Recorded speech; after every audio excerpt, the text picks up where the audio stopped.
प्रिया एक नेक दिल और प्रतिभाशाली लड़की थी, लेकिन एक समस्या थी जो उसे दिन रात परेशान करती थी। वह रात को बिस्तर पर सो करती थी। यह समस्या बचपन से ही थी, लेकिन जैसे जैसे वह बड़ी होती गई वह और अधिक चिंतित हो गई। उसकी माँ समन हर वक्त उसकी फिक्र में रहते। बेटा, तुम्हारी शादी होने वाली है, ये समस्या कैसे हल होगी?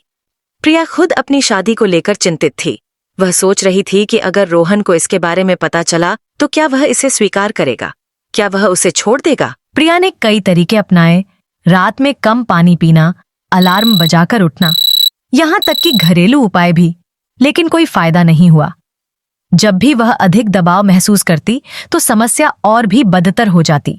एक दिन उसकी माँ ने उसे डॉक्टर को दिखाने की सलाह दी। पहले तो वह झिझके, लेकिन आखिरकार एक विशेषज्ञ डॉक्टर से सलाह लेने की हिम्मत जुटाई।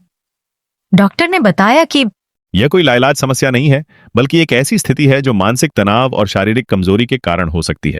रोहन और परिया की मंगनी को कुछ ही हफ्ते रह गए थे। एक दिन रोहन ने परिया से कहा, अगर कोई बात है जो तुम मुझसे छिपा रही हो तो बेहतर होगा कि अभी बता दो। उसने हचकचाते हुए कहा और अपनी हालत के बारे में बता दिया। परिया, ये कोई ऐसी बात नहीं जिस पर शर्मिंदा हुआ जाए। अगर ये मसला है तो हम मिलकर उसका हल निकालेंगे। मैं तुम्हें ऐसी ही कबूल करता हूँ जैसे तुम हो। वो ये सुनकर हल्का महसूस कर रही थी। शादी के बाद जब परिया अपनी ससुराल आए, वह हर रात अलार्म लगाकर जागती, पानी कम पीती कि सब कुछ ठीक रही। मगर एक रात उसकी किस्मत ने उसका साथ न दिया। सुबह जब वो उठी तो देखा कि बस्तर गैला हो चुका था। उसका दिल जोर जोर से धड़कने लगा। वो जल्दी से बस्तर की चादर बदलने लगे, मगर उसी वक्त उसके सास सवास तकादवी कमरे में दाखिल हुए। जैसे है उन्होंने बस्तर की हालत देखी, उनका चेहरा गुस्से से सरख हो गया। ये क्या बदतमीजी है परिया? शादीशुदा औरत हो और अभी तक बच्चों की तरह हरकतें कर रही हो। क्या मेरी बेटी को यही दिन देखनी थी? उसी वक्त रोहन कमरे में आया और माँ की आवाज सुनकर सब कुछ समझ गया। माँ, परिया जानबूझकर ये सब नहीं कर रही। ये एक तबी मसला है और वो उसका इलाज करवा रही है। तो क्या अब मेरे भू बीमार है? ये बात शादी से पहले क्यों नहीं बताए गए? परिया मजीद कुछ नहीं सुन सकी और कमरे से बाहर चली गई। वो सहन में आकर बैठ गई और रोने लगी। वो खुद को बेहद शर्मिंदा और लाचार महसूस कर रही थी। रोहन उसके पीछे आया और उसके पास बैठ गया। परिया, मैंने तुम्हें पहले भी कहा था कि ये कोई शर्मिंदगी की बात नहीं है।